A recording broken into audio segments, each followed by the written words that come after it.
Allez, nous nous retrouvons sur le Bike in Man France, en direct d'un magnifique théâtre de verdure sur la Côte d'Azur, et j'ai avec moi Martin. Salut Martin. Bonjour. Alors Martin, il nous vient de Belgique, c'est son premier Bike in Man. Qu'est-ce qui t'a pris de venir, de traverser toute la France pour venir souffrir sur les routes du sud de la France? Les paysages. C'est les paysages qui t'ont attiré. J'imagine que tu fais du vélo de la longue distance depuis un petit bout de temps quand même.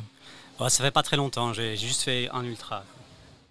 Et comment du coup tu as connu le Bike in Man? J'ai un ami d'Unif qui a fait plusieurs Bike in Man, qui en a fait 5, 6, qui a même fait la reconnaissance du Bike in Man France l'an dernier. Oui, et qui t'a dit c'est un truc qu'il faut faire au moins une fois dans sa vie? Il me l'a pas dit, mais j'ai bien remarqué en discutant avec lui. Ouais, donc en discutant avec lui, il t'a donné vraiment cette envie. Est-ce qu'on se prépare d'une manière spécifique quand on vient sur un Bike in Man? Je rappelle, c'est à peu près 1000 km, c'est 20 000 de D+, plus ou moins. Est-ce qu'il y a une préparation spécifique, ou du moins est-ce que toi, tu t'es préparé spécifiquement pour cette longue distance? Alors je pense qu'il y a deux préparations, il y a une préparation physique et une préparation mentale. La préparation physique, oui, pour la première fois j'ai pris un coach pour avoir un programme équilibré. J'ai fait des tests à l'effort pour voir au niveau de ma santé d'abord, et puis au niveau de mon entraînement, ce qu'il fallait cibler, ce qu'il fallait améliorer. Ça, c'est la première fois que je le faisais. Alors j'ai déjà fait un ultra et j'ai déjà fait un peu de bikepacking. Bon, c'était beaucoup plus facile que ce que je vais faire ici, mais il y a une chose au niveau mental que j'ai retenue, c'est que le meilleur moyen de se préparer, c'est de ne rien s'imaginer à l'avance, de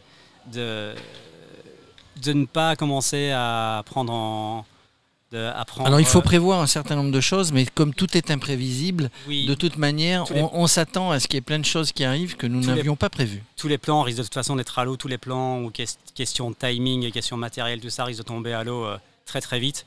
De toute façon, c'est les jambes et c'est la tête qui décident, et on ne décide pas du moment où elles sont bien, du moment où elles sont mal.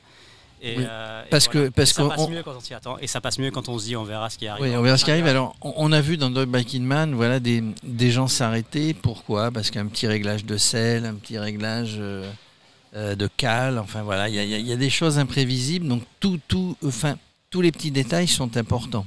Notamment sur le vélo, tu as parlé du mental, ça c'est pour toi, pour ta tête. Mais sur le vélo, globalement, il y a des choses à préparer. Toi, tu roules en vélo Origine. C'est ça.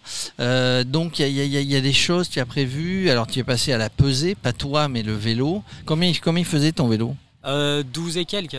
Alors tu es dans une bonne moyenne. Sur le Corsica, le plus lourd était à 17 je crois, et le plus léger à 9 et des brouettes. Donc tu emmènes le strict nécessaire.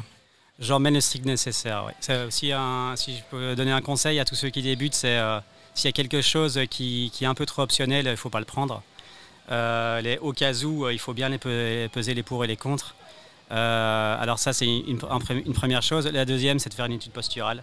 Parce qu'ici, je l'ai faite, c'était impératif. Parce que le premier ultra que j'ai fait, j'en avais pas fait. De résultat, j'ai fait la moitié avec une tendinite et je pouvais pas me mettre en danseuse ni rien. Donc je l'ai terminé, mais j'y ai pas pris beaucoup de plaisir pour une bonne partie. Forcément, donc ça c'est des petits détails qu'il faut bien vérifier. Les vélos, on a vu sur d'autres Bike in Man, un pédalier sur lequel il y avait du jeu. Bon, il y a une vraie révision à faire.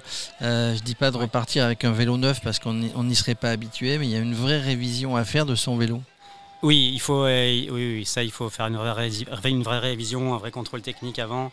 Il faut tout regarder en détail. Mais oui, il y a un juste équilibre entre le vélo neuf, ça c'est ce qu'il faut à tout prix éviter. Il vaut mieux un vieux vélo qu'un vélo neuf. Un vieux vélo sur lequel on est habitué, mais l'avoir vérifié. Alors, la plupart des gens qui font le Bike in Man, leur premier objectif, c'est se battre avec soi-même pour terminer, pour le faire dans de bonnes conditions. C'est surtout d'être finisher. C'est ton premier objectif, ou tu veux y aller à fond pour... Bien sûr. Alors, pour gagner? J'aime bien aller... Non, certainement pas. Ça, j'ai pas les capacités physiques pour. Maintenant, j'aime bien aller aller creuser au plus profond de moi-même. J'aime bien découvrir des états dans lesquels j'ai jamais été, ça effectivement. Et je pense que si on s'inscrit au Biking Man, il y a une partie de découverte, mais je pense qu'il y a beaucoup de ça pour la plupart des gens, je pense. Alors il y a une partie, oui, découverte.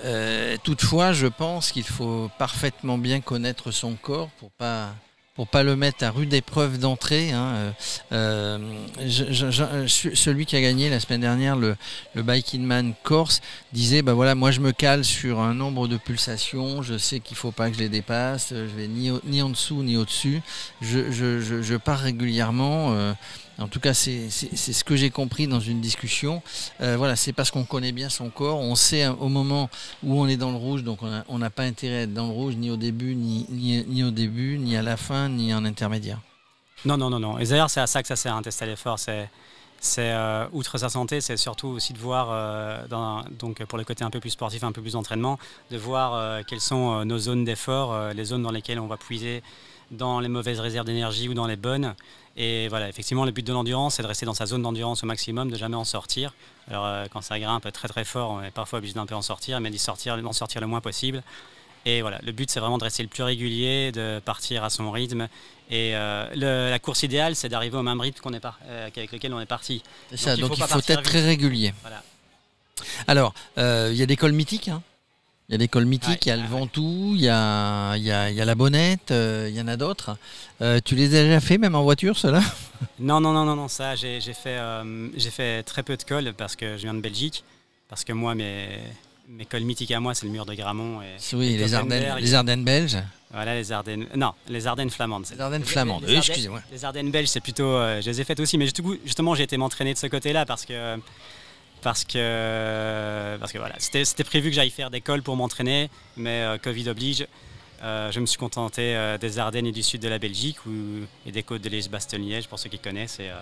Et voilà, c'était déjà pas mal, mais c'est pas l'altitude, c'est pas un effort d'1h30. Et c'est pas la chaleur, j'allais dire, c'est pas la chaleur qu'on trouve habituellement sur la Belgique. Ça te fait peur, la chaleur, du coup? Oui. Oui, oui. Tu penses que ça va être un principal ennemi? En tant que roux de peau en tout cas. Oui. T'as prévu la crème solaire? Ah oui, ça, ça c'est un truc que je peux pas oublier. Il faut pas l'oublier. Ça peut arrêter. Alors tiens, tu sais quand même, si on va sur Internet, si on va sur les catalogues, qu'il y a d'autres bons moyens que de souffrir sur un Biking Man pour visiter la Côte d'Azur et visiter la Provence, hein. Oui, bien sûr, mais ça sera pour après la course. Pour après la course. Le Biking Man, ça sert à faire ça, mais l'esprit libre. Ouais, alors l'esprit Biking Man, c'est la famille, c'est l'échange. Tu vas voir avec les autres concurrents, vous allez parler, aussi bien en roulant qu'au départ, qu'à l'arrivée, qu'au checkpoint, etc. C'est une vraie famille, c'est une famille de passionnés du vélo, et c'est ça aussi que les gens recherchent, et pour une des raisons pour laquelle ils reviennent. Donc tu vas découvrir ça puisque c'est ton premier Biking Man. Mais j'espère bien. En tout cas, j'ai bien vu avec mon ami qu'il est revenu et qu'il n'arrête pas de revenir, donc je pense que... Donc c'est qu'il y a une raison. C'est qu'il y a une raison. En tout cas, Martin, on te souhaite ni merde, ni bonne chance, ni rien du tout, mais on croise les doigts. Tu vas partir comme tous les autres lundi matin. Tiens, il y a une petite donnée différente depuis les derniers Biking Man, c'est qu'il n'y a plus de couvre-feu. Alors que sur les derniers Biking Man, les gens étaient obligés de s'arrêter à 21h, repartir à 6h du matin. Donc là, il y a des gens qui partent plein pot, qui ne dorment pas les premières 24 heures, par exemple. Est-ce que toi, tu es dans cette catégorie-là? Alors je verrai.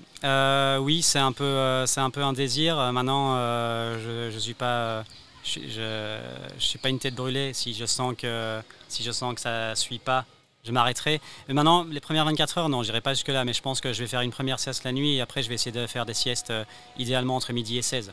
Si ça cogne trop fort sur le crâne avec la chaleur. Ouais, il faut quand même faire gaffe, il faut prendre soin de soi, laisser terminer l'objectif, mais pas à n'importe quel prix.